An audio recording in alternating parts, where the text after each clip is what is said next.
buenas tardes. Mi brazo y yo los saludamos a todos. Seguro más de uno se va a preguntar, ¿fue accidente laboral o fue en la calle? No, fue en la calle. Tranquilos. La ARL no tuvo que pagar un solo peso. Bueno, no, vamos a arrancar. Entonces, bienvenidos, gracias por estar aquí. En aras de la coherencia de la seguridad, voy a estar acá abajo, no me voy a subir ahí. Vamos a quedar aquí. ¿Y de qué vamos a conversar hoy? Y les digo a conversar porque en realidad, pues, más que a darles, digamos, una charla, es más bien a darles como un testimonio y a enviarles varios mensajes alrededor de distintos movimientos que se vienen dando en el mundo de los negocios y en la vida cotidiana en general. ¿Listo? Entonces hoy vamos a estar conversando de un tema que no sé qué tanto hayan escuchado, que es el, dicho en inglés, el Big Data, y lo vamos a seguir diciendo el resto de la tarde en castellano, que es el Big Data. ¿Listo? Ya les voy a contar eso de qué va. Y lo vamos a estar enfocando sobre todo en lo que tiene que ver con la gestión de recursos humanos, pero ustedes se van a dar cuenta de que eso tiene aplicación en todo lo que ustedes quieran.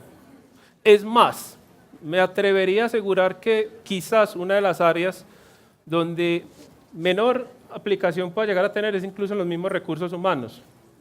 Pero esa conclusión espero que cada uno la saque al final. Pero se van a dar cuenta de que es una cosa cotidiana, es una cosa que ya nos está pasando y es una cuestión que va a mover el mundo de los negocios de aquí para adelante. ¿Listo? Bien, entonces arranquemos. ¿De qué vamos a estar conversando? Entonces ustedes seguro vieron en su brochure que hay otro concepto ahí que es que la cuarta revolución industrial. ¿Y eso qué es? Entonces nos vamos a meter, porque esa es como la introducción. O sea, para entender por qué estamos hablando de Big Data, es importantísimo entender por qué hablamos de cuarta revolución industrial. Lo segundo es, bueno, ¿y Big Data qué es? O sea, ¿eso cómo se come? ¿Para qué nos sirve? ¿Qué pasa con eso? O sea, ¿qué nos convoca? Y finalmente, ¿qué aplicación tiene en el mundo de los recursos humanos? ¿Ok? Bien, entonces, hoy día estamos hablando de la cuarta revolución industrial. Como sociedad, digamos que se puede decir que estamos entrando en ese mundo. Todavía no estamos del todo metidos ahí, pero estamos entrando en ese mundo. ¿Pero qué es una revolución industrial? Una revolución industrial es un cambio en la forma de producir, sobre todo en la tecnología aplicada para producir cosas.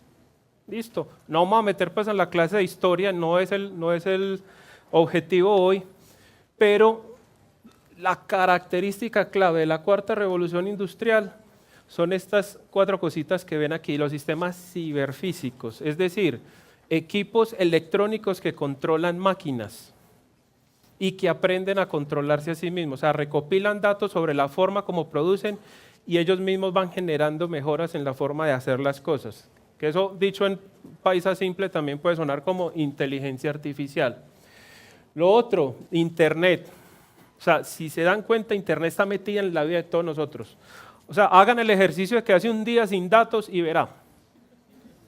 O sea, uno hoy día sufre más sin agua y después sin Internet. Uno puede quedar sin energía, sin gas, pero quédese sin agua y quédese sin datos y verá cómo se le pone en el día hoy día. Bien, y otra cosa que está empezando también a coger muchísimo auge, causa también, entre otros factores, causa también del gran desempleo que se está viendo en las economías más avanzadas, es la producción robótica. O sea, reemplazar mano de obra humana por robots. Y ojo que estoy hablando de Europa, en empresas colombianas eso ya está pasando muchísimo. O sea, ustedes entran a las grandes factorías de este país y encuentran más de un robot haciendo cosas. Y eso es algo que ya nos está pasando.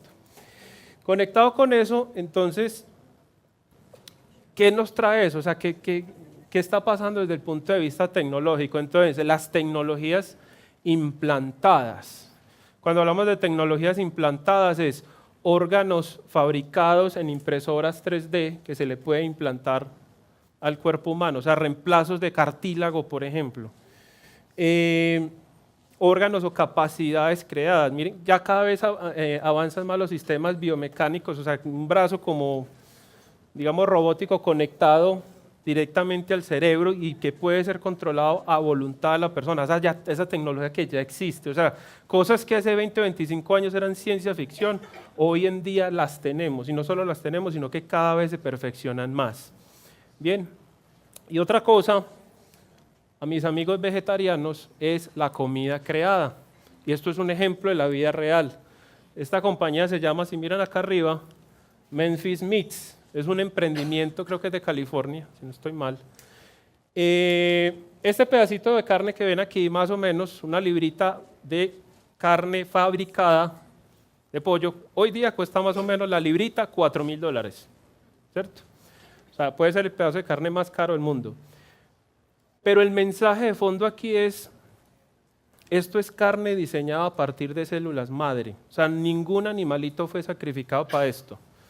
Entonces, ya ese cuento de, yo soy vegano para que no se mueran las gallinitas y para no matar vaquitas, ya queda uno ahí como ve. Entonces, si ya podemos producir artificialmente carne, esa clase de distinciones que va a pasar. O sea, se van dando cuenta de que la tecnología misma va cambiando la visión que tenemos del mundo, inclusive hasta la forma como nos definimos a nosotros mismos.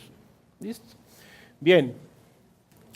Adicional a esto, no sé si lo han escuchado, pero es una cosa que está cogiendo muchísima fuerza y hay un montón de oportunidades y emprendimientos que están generándose alrededor de esto y es la nanotecnología, para lo que ustedes quieran.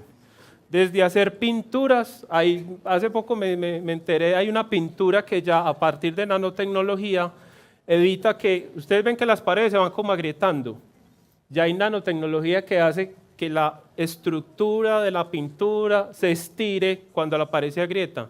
Entonces uno nunca va a ver grietas de cierto espesor, o sea, cosas de ese estilo, hasta nanotecnología aplicada a los alimentos. Hay procesos alimenticios que afectan la estructura molecular de las vitaminas.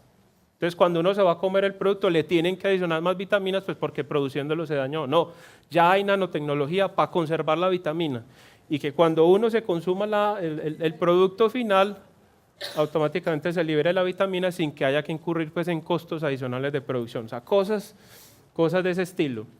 Muy bien, hablamos ahorita de la Internet. Si ustedes se ponen a pensar hoy día, la Internet está metida en todo lo que hacemos. En todo lo que hacemos.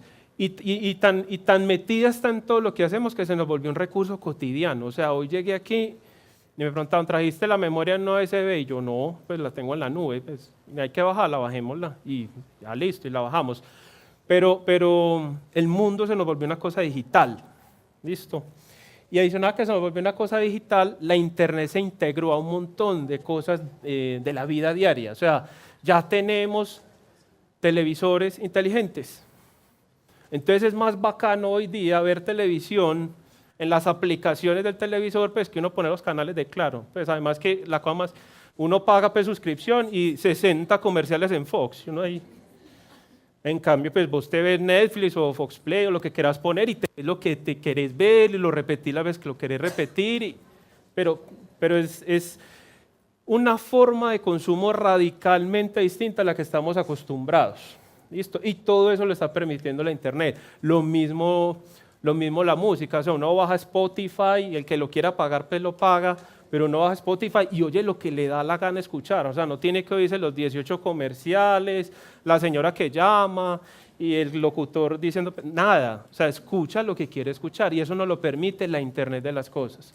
Obviamente eso tiene su riesgo, ¿cierto? Porque estamos metiéndole muchísima conexión a muchísimas cosas cotidianas en una tecnología que no deja de ser muy endeble. O sea, perder la conexión a Internet es muy fácil. O sea, todavía es una tecnología muy endeble y tiene muchos problemas. Yo no sé si se han enterado que ahorita estamos pues, en época de tormentas solares. Hay mucha preocupación de que una tormenta de esas pues, dañe varias redes satelitales que tenemos y nos quedemos desconectados. ¿Y qué va a pasar si nos quedamos desconectados? Bien. Adicional a esto, empiezan a coger fuerza y relevancia varios, digamos, hábitos nuevos en la forma de hacer negocios. El consumo colaborativo. Uber es una forma de consumo colaborativo. Estas cosas que nosotros vemos aquí en la ciudad, en Cicla, lo que provee el metro, o sea, no tengo que comprar una bicicleta, tengo una tarjeta y uso una bicicleta, la uso y vuelvo y la dejo. Esas son formas de consumo colaborativo. Bien. Y ya les hablé de la impresión en 3D. La impresión en 3D dicen que es una de las tecnologías pues, que más promete y adicional pues, que cuestiona muchísimas cosas relacionadas con la idea de la manufactura. Manufactura viene de hacer a las manos, de hacer con las manos. Pero prácticamente, si nosotros tenemos la forma de imprimir lo que queramos, muchos bienes manufacturados ya no va a haber necesidad de comprarlos. Hay compañías, hay emprendimientos en este momento en Estados Unidos.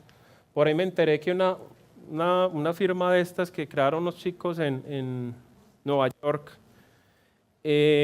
la crearon literalmente en un garaje. Acaban de venderla en $640 millones. Es una compañía que vende estos equipos. O sea, el que hace una apuesta para comprar un emprendimiento de estos por esa plata es porque sabe qué es lo que está comprando. Y esto va a cambiar radicalmente la forma de consumir. Porque, por ejemplo, si yo necesito una cuchara en la casa, pues no bajo a un center a comprar cucharas. Tengo una impresora 3D en la casa, bajo el software para que me controle la impresora, imprimo una cuchara, hasta luego. Y tengo cuchara en la casa. Y la cuchara como yo la quiera. Si la quiero con muñequitos, con el loguito de Hello Kitty, en fin. Estas tecnologías nos van a permitir esa clase de cosas.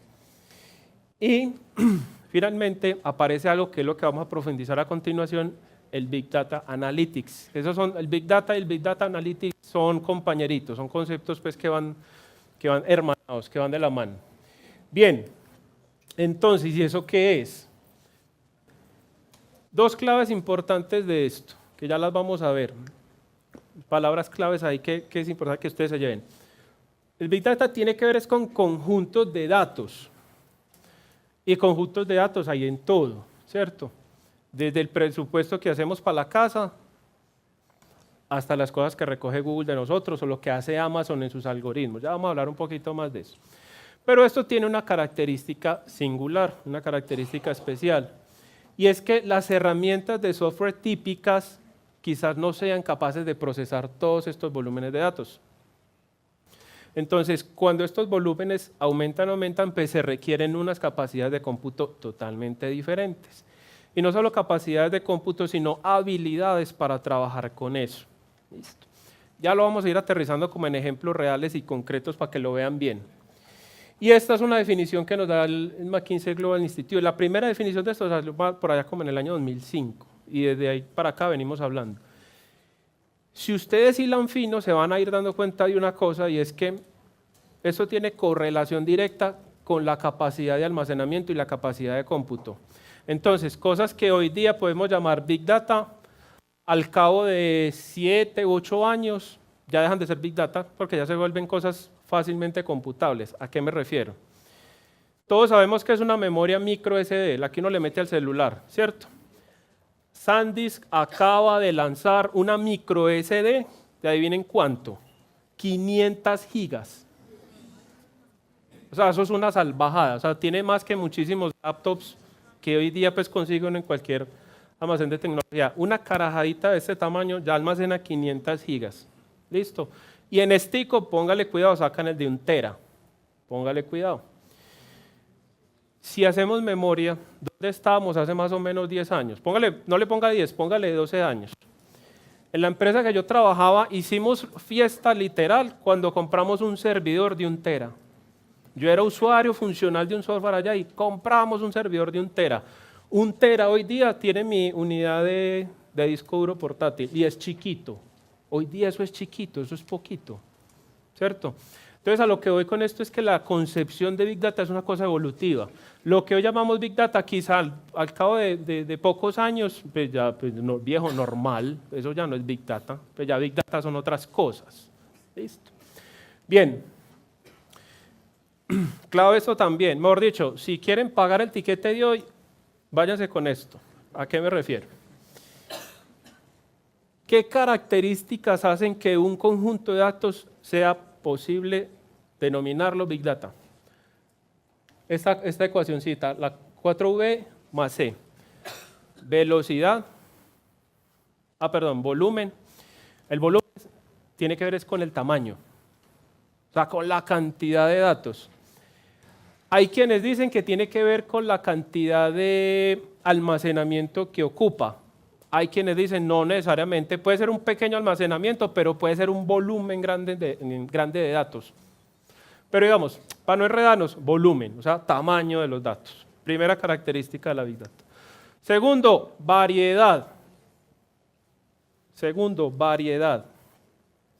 Y variedad tiene que ver con otra cosa. O sea, variedad es diversidad, entiéndase también como diversidad. Pero con variedad tiene que ver, entra también otro elemento y es que esa sea información cambiante. O sea, lo que vimos ayer quizá hoy cambió y posiblemente la semana entrante sea totalmente distinto. Eso también hace la información variable. Ya lo vamos a ver con ejemplos, ya lo vamos a ver. Lo otro, la velocidad, lo que yo les decía, posiblemente lo que sabíamos ayer, hoy cambió y al cabo de una semana se transformó totalmente. ¿Listo? Lo otro, la veracidad, y es qué tan confiables sean los datos.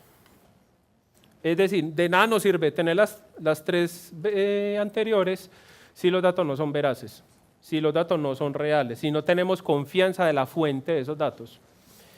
Y lo último, la complejidad. Pero ojo que aquí no estoy hablando de complejidad como dificultad. No sé si alguno de ustedes esté familiarizado con la idea del pensamiento sistémico o familiarizado con la idea del pensamiento complejo de Edgar Morin.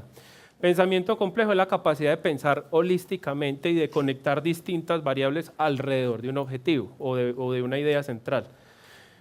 La complejidad de los datos tiene que ver precisamente en que ellos confluyan hacia algo que a mí me importe. Por ejemplo, entender cómo un consumidor se mueve, dónde está y cuáles son sus preferencias.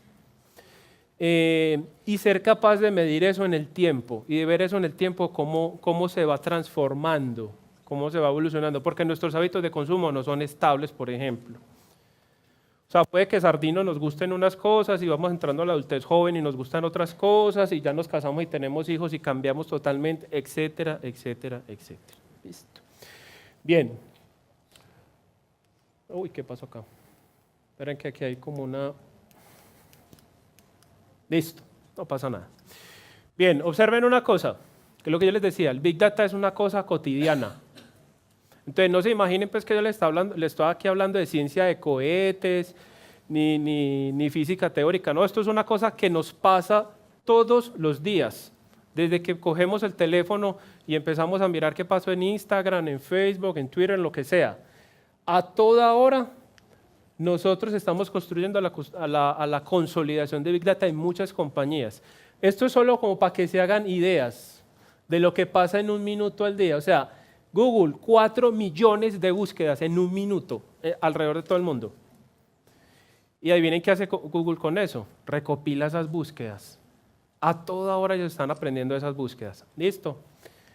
Twitter, 277,000 tweets por minuto. Y ojo que esta cifra puede ser un poco más. Puede ser un poco más. ¿Listo? Los usuarios de Apple, 48,000 apps descargadas en un minuto. O sea, eso es, si van como dimensionando la cantidad de información sobre eso. Bien, yo les decía ahorita, hay una característica clave del Big Data, y es que el Big Data no sirve de nada si no tiene un ejercicio de análisis. Pues sí, tengo muchos datos y no hago nada con ellos, no tengo nada, tengo un montón de datos. Pero los datos son útiles es cuando se vuelven información. Pero esta es información como nunca antes la había tenido la humanidad.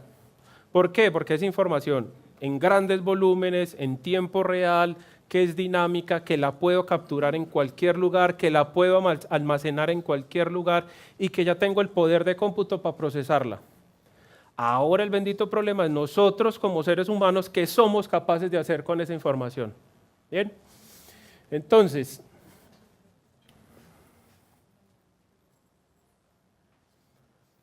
Google. Creo que aquí sin excepción todos somos usuarios de Google, de una forma u otra, ¿cierto? Y creo que cuando hacemos búsquedas uno no dice, ay, me voy a ir a buscar a Bing. Uno coge y abre de una vez Google, ¿cierto? Y la mayoría, pues, quizá tenemos un equipo móvil que funciona con Android, ¿cierto? Y si no va a tener Android, pues tiene que tener una cuenta en Google, y así sucesivamente. Esto tiene que ver con lo que les estaba diciendo ahorita. Nosotros en nuestra vida diaria no somos conscientes de la cantidad de información que recopilan todas estas compañías. Y les pongo el ejemplo de Google porque es como el gran ejemplo, el estándar a seguir, ¿cierto? Además que es el que está más metido en la vida cotidiana de muchos de nosotros. Pero no sé si ustedes han hecho el ejercicio y si no lo han hecho, háganlo. Por ejemplo, métanse a falabella.com, pues por darles un ejemplo, a Home Center o al mismo Amazon, pues o lo que sea. Y hagan una búsqueda de un producto que a ustedes les guste. ¿Qué pasa con esa búsqueda? Todos esos sitios guardan una cosa que se llama cookie.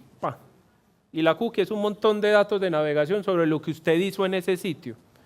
Y los amigos de Google van, se meten a su máquina y leen esa cookie. Y dicen, este man está buscando una bicicleta GW todoterreno de REIN 27,5. Y esperen y verá que los próximos 3 meses, ustedes abren el correo de Gmail y les sale la publicidad de 27, no, la más maravillosa ahora, Facebook hace la misma lectura. Entonces les empiezan a aparecer páginas y ustedes dicen, este Facebook tan inteligente, parce. O sea, estos manes, ¿cómo se dieron cuenta que yo estaba buscándome una bicicleta? No se dieron cuenta, es que te grabaron una cookie y ellos leen la cookie, pues. Es así. Y lo mismo hace Amazon. Para mí, pues, el más mágico y más hermoso algoritmo es el de Amazon. Porque uno busca un libro, porque es que además recomendar libros es muy jodido. Pues, eso es bien complejo, recomendar libros es bien complejo. Entonces uno ve el libro y le recomiendan otros 4 y lo dejan uno el triple antojado. Y uno, yo no había buscado este libro y quiero este. Entonces uno, la wishlist de Amazon la va llenando y la va llenando y la va llenando y después termina uno lleno un montón de libros y una lista de lectura así y no se dio cuenta. Pero bueno, ese es otro problema. A lo que voy es, las empresas a toda hora están recopilando información y haciendo algo con eso. Y les puse pues los grandes ejemplos, pero a ustedes, los que tengan esas tarjetas, no voy a decir nombres ya de aquí de empresas para no, como dice Suso, para no calentarme. Pero cuando tenemos estas tarjetas de CRM, de todos estos retails, que ustedes los conocen, y cuando uno va a pagar y dice, por favor, su número de cédula, su número de cédula es que ellos tienen una base de datos gigantesca donde registraron un qué compró usted ahí. Y oh, sorpresa, te llegará un correo a tu casa diciendo, compraste un televisor, entonces te empiezan a recomendar que la antenita para el televisor, que la carajadita para el televisor, en fin, ellos a toda hora están viendo que compraste pues, para ofrecerte más cosas. Y está bien, no hay problema. Pero esto es el uso práctico del Big Data. ¿Listo? Bien. Entonces, adicional a eso, el Big Data también es una cosa cotidiana y ya vamos a ir metiendo como en temitas también de gestión humana. Creo que en muchas de nuestras compañías llegamos a esos momentos en los que estamos aquí de papel y creo que todos los que hemos tenido que manejar archivos en papel sabemos lo costoso, riesgoso, engorroso y hasta delicado para la salud, porque los que somos riníticos entramos a un archivo lleno de papel y ustedes no se imaginan la tortura que es eso. Entonces, el ejercicio que empezamos a hacer ahora, y afortunadamente el gobierno colombiano por fin entendió eso, que es que eso aquí hasta por ley era prohibido digitalizar información. Bueno, ya dijeron, no, sí, hágale. Mucha información hoy día es digital o está digitalizada, o sea, cosas que eran papel ya las digitalizamos, ya las volvimos pues archivos pues que se pueden, digamos, consultar. Entonces, ¿qué retos tenemos en gestión humana con relación a la aplicación de la Big Data en los procesos que llevamos o que manejamos? Muchísimas. Y aquí les quiero dejar una palabra clave en algo, es tendencias dinámicas. Y creo que ya me han cogido el saborcito de que una característica clave de la Big Data es que uno no trabaja sobre información estática, sino sobre información que a todas horas se está moviendo. Ojo, que con esto no les quiero decir que si uno tiene información estática no puede trabajar con ella. No, al contrario, claro que lo puede hacer. Pero una característica clave de la Big Data es que es información que a toda hora está en movimiento y que a toda hora es cambiante y que sigue tendencias. El trabajo de uno como profesional en esto es pillarse dónde está la tendencia. Sobre todo para no creer que el gran dato está aquí cuando resulta que el gran comportamiento está allá y no irse a hacer esfuerzos tontos donde no agregan valor. Listo, bien. Entonces, los amigos de Deloitte tienen un modelo, el Maturity Model del análisis de talento. No nos vamos a meter pues como en esa minucia, pero es simplemente como para hacerles ver una cosa que tiene todo que ver con esto del Big Data y es, muchos de nosotros todavía estamos en un nivel reactivo. Pasa el tema y salimos como unos loquitos, pues.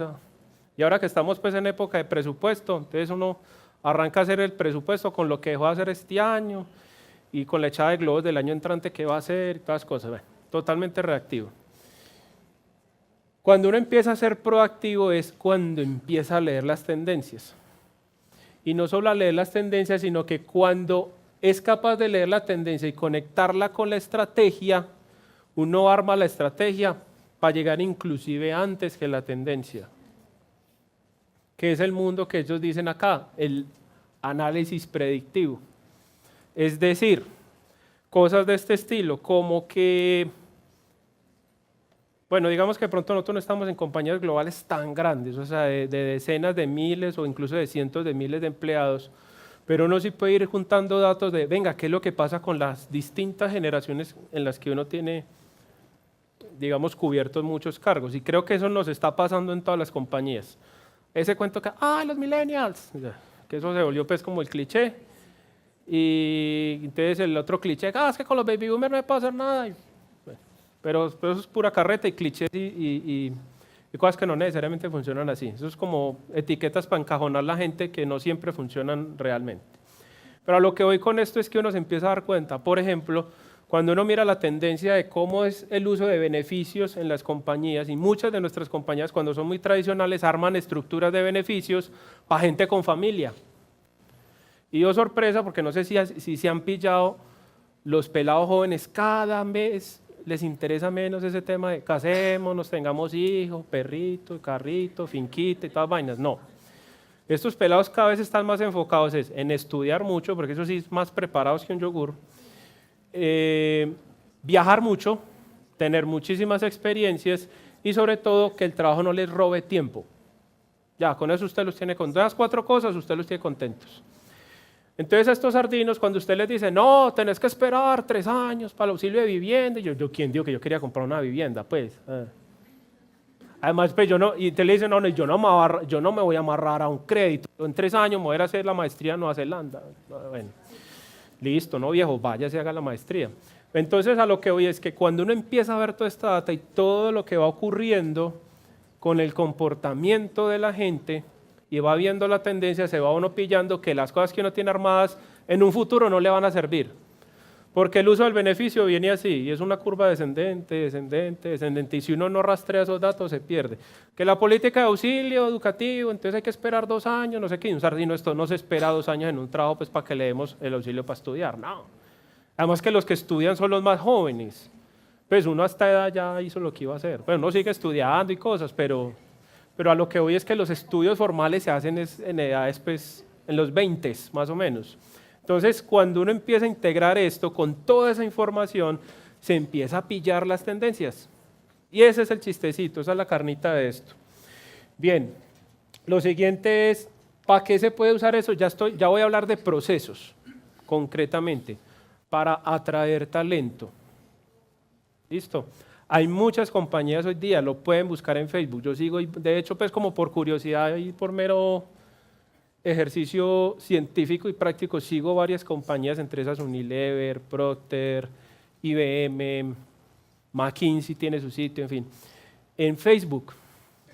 Y generan, pero no es el sitio empresarial, no. Generan es como ambientes donde van contando es qué pasa con la gente. Entonces es muy bacano porque, por ejemplo, dame tu nombre. Paula. Entonces pone la foto de Paula con la bebé.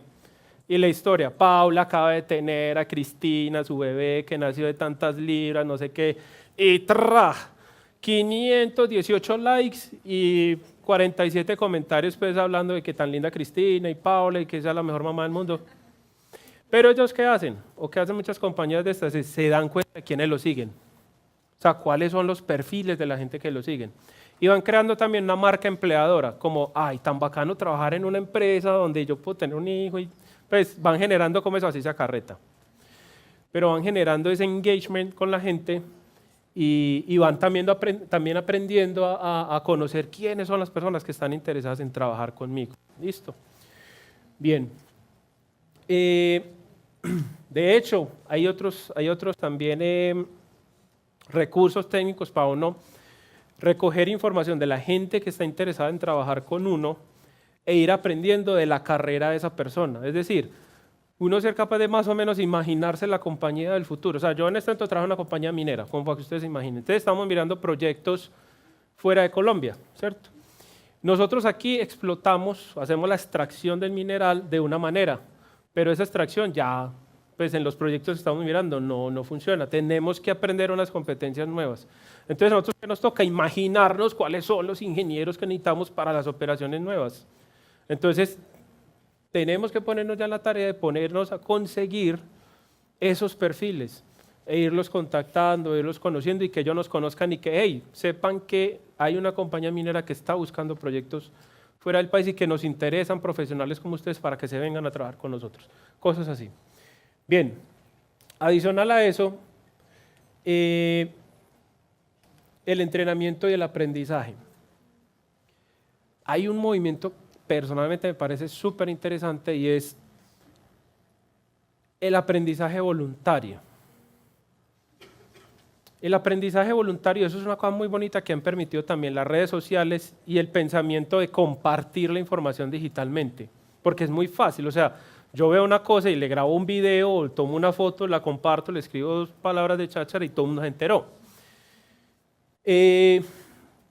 Pero lo que nos está permitiendo también el Big Data es recopilar distintas cantidades de datos y distintas explicaciones y soluciones a un mismo problema y convertirlas en lecciones aprendidas. Esto sobre todo ocurre en compañías globales. Por ejemplo, una empresa que tiene este modelo muy bien montado, que me encanta, es Procter & Gamble. Tienen una red de innovación espectacular donde ellos lanzan un problema y hay redes de innovación globales que se enfocan en resolver el problema y después hay un repositorio donde recogen la información. Obviamente, pues depende de la información. Entonces, esta gente trabaja con combinaciones químicas. Entonces, el equipo de innovación de la India dijo, la molécula para eso es esta. Y resulta que un equipo por allá en Argentina dijo, no, nosotros se nos ocurrió que la molécula para eso puede ser esto. Y así, y arman todo hasta que salen pues con la solución. Listo. Son formas de utilizar el Big Data pues, para aprender. Y lo otro es ver los trending topics, sobre todo cuando uno ya tiene una oferta de conocimiento muy grande, darse cuenta qué es lo que la gente quiere aprender, qué es lo que le interesa, o qué es lo que la organización necesita que la gente se interese también. ¿Listo? Bien. En estos temas de evaluación y seguimiento sí que es cierto que se puede usar y fácil. Ya les voy a contar, de hecho, un ejemplo para darles pues, también como un testimonio real de algo que yo usé con esto. En competencias, en personalidad, en resultados de desempeño, pues en logros concretos de la gente, porque esto le ayuda a uno mucho a ver, por ejemplo, una fuerza de ventas, la estacionalidad en el año, cuáles son las referencias que vende más fácil, cuáles son las que vende más difícil, o cuáles referencias deja vender para concentrarse en las otras que sí les dan el bono, que en esos casos de la vida real. Pero le ayuda a uno muchísimo es a detectar qué es lo que está pasando en grandes bloques de datos o en grandes masas de comportamientos, a lo que me quiero referir. Bien, entonces les voy a contar un pequeño ejemplo, muy resumido, pues para no entrar en mucho detalle porque es bien grande lo que ocurrió ahí. Es como para contarles el chisme y también darles el mensaje de cierre de que esto... Ahora estamos varios en el ejercicio de presupuesto y mandando pues plantillas y está uno aquí con lo de planeación financiera, pues esto no es pues para salir a contratar consultorías de 200 millones de pesos. Lo que les digo aquí es que si uno es lo suficientemente creativo, trabaja en equipo y se asocia con los que saben, uno puede hacer muchas de estas cosas caseras, caseritas y se llevan a sorpresas maravillosas. Entonces lo que les voy a contar es un poco un caso pues real que me ocurrió y de por qué terminé sabiendo de esto. O sea, esto fue entre comillas un accidente. ¿De qué fue lo que me pasó ahí? Entonces, esto me ocurrió cuando trabajaba en la organización Corona, en el centro corporativo de la organización Corona. Entonces, nosotros veníamos aplicando encuestas de clima con otros proveedores y nos pasaba una cosa que, digamos, para decírselas también en paisa simple, quedamos divinos en la foto. Pero divinos. Entonces, cuando uno queda divino en la foto, pues uno se tranquiliza, ¿cierto? Pero tuvimos un quiebre, tuvimos un quiebre, fue que llegó un presidente nuevo y nos dijo, venga, ¿y por qué no nos medimos con otra escala? A ver cómo quedamos en esa foto. Ya, listo, nos medimos con esa otra escala. Esa escala se llama Great Place to Work. Listo. Entonces llegó la encuesta de Great Place to Work. Cerca de 7.200 respuestas, o sea, 7.200 empleados. Estos pues, son cifras redondas. Eso pues, obviamente es 7.200 personas de la organización contestaron en una organización que en ese momento tenía 9 unidades de negocio. O sea, eso es un monstruo, un pulpo gigantesco. Y en promedio cada encuesta tenía 72 reactivos. Entonces esa vaina se le vuelven a uno 518.400 datos. Pues hasta, y si se la van pillando, hasta aquí estoy hablando de datos, pues eso es mucho o poquito. Esos datos le dicen a uno algo, pues sí decían, hasta ahí sí decían. Pero ¿qué pasó? Empezamos a darnos cuenta de una cuestión pues, muy inquietante y es la alta dispersión en los datos. Entonces, si uno pasa muy de largo con eso, uno dice, están dispersos. Pero la carnita del asunto es darse cuenta es dónde está la tendencia, qué es lo que está pasando que hace que los datos sean dispersos. Entonces, esto fue una reunión con el vicepresidente de esa época. Digamos que una de las conclusiones es, unos negocios están muy bien y otros negocios están muy mal, pero había muy poquitos en la mitad, cosa también muy curiosa. O sea, en los resultados numéricos no había como consistencia. En una organización, pues que hasta ese momento todos pensamos que tenía la misma cultura, ¿cierto?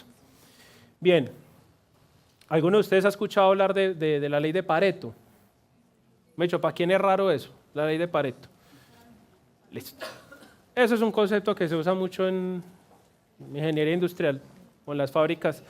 Dice, eso es una ley por allá que un señor en Italia se inventó y el hombre se pilló una cosa muy interesante y es que más o menos, el 20% de las causas explican el 80% de los resultados.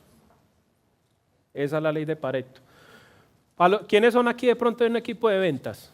Levanten la mano. ¿O ha sido parte de un equipo de ventas? Listo. Vamos a poner un ejemplo de ventas. Es el 20% de las referencias traen el 80% de los ingresos. Así más o menos funciona la ley de Pareto.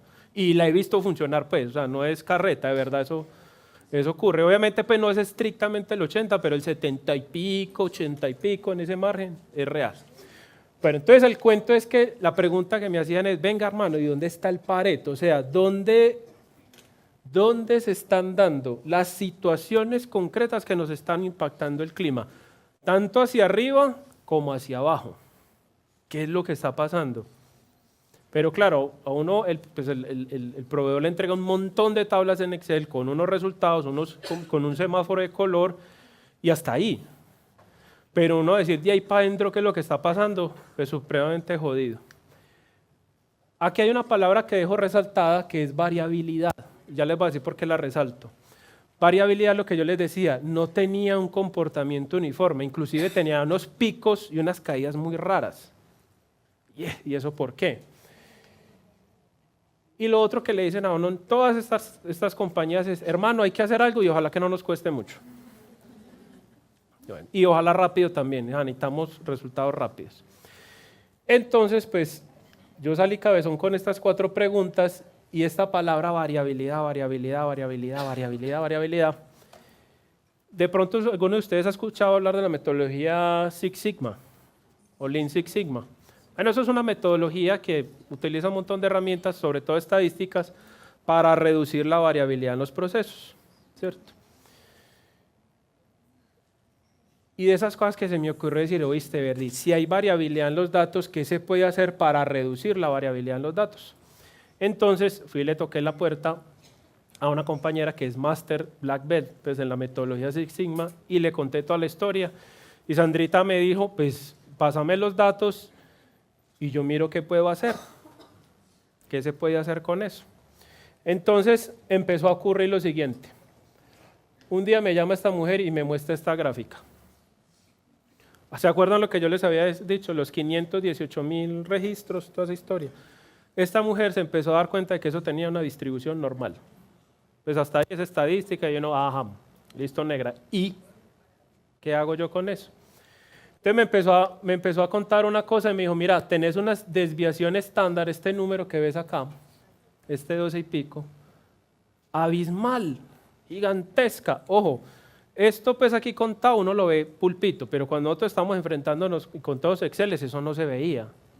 Pues, entonces esta vieja me dice, oíste, tenés una desviación estándar abismal. Pues es que una desviación estándar de una escala de 1 a 100 de 12 puntos, eso es una salvajada, o sea, es gigantesca. Y me dice, además hay unas oportunidades de hacerle movimientos horizontales a la curva, pues para que tu mediana, empiece a subir. Yo le dije, listo, empecemos a ver qué va pasando con los datos. Entonces, esta dama empezó a hacer esto, miren la belleza. Empezó a sacar los datos y a verlos por pregunta. Aquí solo les estoy mostrando el ejemplo de las preguntas que tienen que ver con el estilo de liderazgo, no toda la encuesta, porque si no hubiera sido todavía más información. Lo que tenía que ver con el estilo de liderazgo, que era lo que más nos inquietaba en ese momento. Y empezamos a verlo por preguntas, y empezamos a ver qué comportamientos tenían las preguntas, ¿cierto? Qué era lo que jalaba hacia abajo y qué era lo que jalaba hacia arriba. Y nos empezamos a dar cuenta de unas cosas. Sacamos la media, la desviación estándar, todas esas cosas, pues para no enredarlos y que no les vaya a dar sueño ni la mirada glaciar cuando uno le empiezan a hablar de todas estas cosas de estadística. Píllense una cosa muy bacancita acá y es, miren las variables que estaban tirando hacia arriba, ¿cierto? Que los jefes conducen, la gente tenía la percepción clarísima de que estaba siendo bien dirigida. Entonces, ¿eso qué le dice a uno en un área de gestión humana cuando le dicen al año entrante qué va a hacer de plan de clima? Eso no lo toquemos, déjelo ahí, eso está bien, no bote corriente con eso. El Pareto, el problema está acá. Los jefes evitan el favoritismo y los jefes reconocen el esfuerzo y el trabajo adicionales. O sea, no lo reconocían, la gente decía, aquí no me dan la palmadita en el hombro cuando hago las cosas bien. Listo.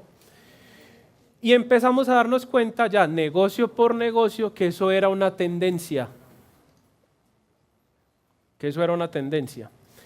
Y no solo una tendencia, sino que nos empezamos a dar cuenta cuáles eran las unidades de negocio donde había que intervenir más y cuáles unidades de negocio había que dejar quietecitas. O decirles, pues quietecitas es decirles, mira, lo estás haciendo súper bien, sostén el esfuerzo. Que si vos sostenés el esfuerzo, lo que vamos a hacer es que los que están debajo estadísticamente los vamos a subir, para que la media general de la organización suba. ¿Listo? Entonces, eso fue lo que hicimos. Entonces, todos estos verdecitos de aquí, les dijimos, frescos, negritos, no se estresen. El esfuerzo lo vamos a hacer acá. ¿Y en qué hicimos el esfuerzo? Bueno, y otra cosa que nos dimos cuenta también es, cuando ya empezamos, y lo chévere es que esta mujer es una científica y esta mujer empezó a correr, eso se corre en un programa que se llama Minitab, programa estadístico. Y esta vieja empezó a hacerse preguntas, oíste, vení, ¿y será que todo el mundo de todo nivel responde lo mismo? Y se empezó a dar cuenta que las respuestas no eran lo mismo dependiendo del nivel de escolaridad de la gente. No eran iguales dependiendo del momento de vida de la gente. Es decir, la gente de menor escolaridad era más dura con la compañía que la gente de mayor escolaridad. Y la gente, mientras más posición jerárquica tenía, tenía una visión más positiva del ambiente de trabajo, y la gente pues, de la base, de la operación, tenía unos temas de clima y más fuertes. ¿Listo? Empezamos a darnos cuenta de muchas cosas que al final nos ayudó a detectar dónde era que estaban los picos y dónde eran las grandes caídas, y en esto nos concentramos. Entonces, en la gente de bajo nivel educativo, empezamos a ver dónde era que estaban ubicados en la empresa y qué era lo que resentían. Porque es que una cosa es uno responder una frase en una encuesta y otra cosa es entender detrás de la respuesta en esa frase qué es lo que le duele a la gente. ¿Listo? Y empezamos a hacer todo ese ejercicio. Obviamente con eso también se tomaron decisiones, se movió gente, se hicieron planes, se montó la escuela, se rediseñó la marca de liderazgo, que fue como toda la definición de competencias, se montó la escuela de liderazgo, bueno, en fin, todos esos esfuerzos al final del cuento, y digamos que la moraleja bonita de la historia es que en un año, o sea, de un año a otro, subimos casi 20 puntos en la encuesta, trabajando exclusivamente en lo que había que trabajar. O sea, no crea pues que eso fue, no, concentrados trabajando exclusivamente en lo que había que trabajar. La gente de Great Place to Work nos dijo, vean, nosotros en la historia lo que hemos visto en un año, lo normal es que suban más o menos 6 puntos, y es como un incremento bueno, 8 puntos es la gloria. Cuando estos señores vieron que habíamos subido 20 puntos, fueron hasta allá a decirnos qué hicieron, sí, hicieron, díganos qué hicieron, y les contamos toda esta historia. Pero fue trabajar con los datos, y con los datos que eran, o sea, pegarle a la pepa de lo que había que hacer. Lo mismo que yo les decía, hicimos acciones más concentradas en las unidades de negocio que tenían problemas, en los jefes específicos que tenían dificultades y en los comportamientos que había que intervenir. Y de ahí para adelante eso nos sirvió para que el proceso dejara de ser tan etéreo, porque esa es la cosa, o sea, nosotros a veces cogemos esos números, pero ¿qué hacemos con eso? O sea, ¿cómo los volvemos información útil para tomar decisiones y hacer cosas? ¿Listo? Entonces es un ejemplito pues ahí como para que ustedes hagan una idea de cosas caseras que ustedes pueden hacer en sus compañías o buscando pues la ayuda que se puede buscar. Bien, ¿y qué retos alrededor de toda esta historia del Big Data nos va trayendo pues a los procesos de gestión humana? Entonces lo primero, y es que no todo es Big Data. O sea, no es que no porque yo tenga mucha información una cosa implica que es Big Data. Acuérdese de la ecuacióncita 4B más C, o sea, velocidad, veracidad, volumen, toda esa historia. ¿Listo? ¿Por qué? Porque si uno no se pilla bien eso, se empieza a llenar de un montón de información con la que no hace nada. Entonces en eso hay que ser pues como muy crítico. No todo es Big Data. Lo otro es que quizás a todos nos corresponda en los trabajos que tenemos aprender a analizar estos datos. Porque no estamos preparados para eso. Y estamos en un modelo educativo que tampoco nos prepara para eso. Y sí, es que el mundo cambió a una velocidad vertiginosa y no nos preparó a ninguno para esta posibilidad. ¿Bien? Lo otro es que a veces nos complicamos y pasamos por alto lo obvio y lo simple. Y a veces los datos están ahí. Y en este ejemplo que yo les di, al arranque, pues ahí aquí se los cuento con esta frescura. Cuando nosotros estábamos arrancando, dejamos pasar un montón de cosas que eran obvias, que nos estaban hablando ahí, pero que no las vimos pues porque nos imaginábamos el modelo y una vaina así súper compleja. Y resulta que no, lo que había era que hacer bien hechas las preguntas, filtrar muy bien y encontrarnos dónde era que estaba la tendencia, dónde era que estaba como de fondo el problema. Y sobre todo conectar variables. Conectar variables, es decir, cuando uno, por ejemplo, se da cuenta en esa estadística que el estilo de los jefes es dar garrote pero poco reconocimiento, pues eso de ahí para adelante dispara un montón de comportamientos y se da cuenta de que interviniendo en un comportamiento alivia como otros 3. Cosas así también nos pasaron. Bien, y lo último es que el gran tema, lo pongo ahí pues como el gran elefante en el salón, es la ética. Y no solo en el Big Data, sino con todo lo que nos está pasando con la tecnología hoy día. No es gratuito que hoy día se haya popularizado tanto el tema de la Habeas Data. Yo creo que todas las compañías estamos supremamente juiciosos con esto, hasta en los pruebas de selección pues ya uno le tiene que entregar a la gente la declaración de, mire, le estoy dando un consentimiento informado de que usted me va a dar información privada y yo la voy a conservar de esta y esta y esta y esta y esta manera y la voy a cuidar de esta y esta forma. Y adicional, ¿qué hacemos nosotros después con los datos que recopilamos? ¿Listo? Pregunta pues que no me deja inquietar con Google, o sea, en esto me llegó un correo de Google con una lista de todos los lugares que había visitado en julio. Yo menos mal estoy juicioso en julio. Pero Google pues ya lo coge uno mal parque donde quiera. El cuento es ese, o sea, todas estas compañías a toda hora están recogiendo información de nosotros, de nuestros hábitos, de dónde estamos, dónde no estamos, qué compramos, qué dejamos de comprar, etcétera, etcétera, etcétera. Y no solo eso, sino que también nos preguntan cómo nos pareció. Pues si les ha pasado ya, Google Maps le lanza a uno una encuesta automática preguntándote, pues hace poquito estuve en Jericó. ¿Cómo te pareció el parque de Jericó? ¿Cómo te pareció la reserva natural de las nubes en Jericó? ¿Y este man por qué me está preguntando? Claro, tomé unas fotos, él tenía los datos, no, ni siquiera a Facebook, las subí a Google Drive, toda la cosa, pero pues, ellos de una vez mapean, ¿dónde fue la foto? Aquí, en esta coordenada, y de una vez saben que eso fue en Jericó. O sea, estos sitios a todas están recopilando información de nosotros. Y al final también nosotros hacemos eso, no sé si voluntaria o involuntariamente, pero siempre que nosotros nos creamos una cuenta y al final de eso dice, acepta los términos sin condiciones, aquí el que diga que ha leído eso, pues, nadie lee eso, ¿uno qué va a leer eso? ¿Cierto? Uno echa la bendición, no, ni la bendición, uno por el afán, eso, aceptar el chulito, aceptar y me fui. Pero en eso dice, todo lo que nosotros ponemos como información es propiedad de ellos. ¿Listo? Esa caricatura que yo les ponía ahí, porque soy tu dueño, es así. ¿Listo? Y bueno, eso es el mundo de la Big Data, muy en resumen. Muchas gracias.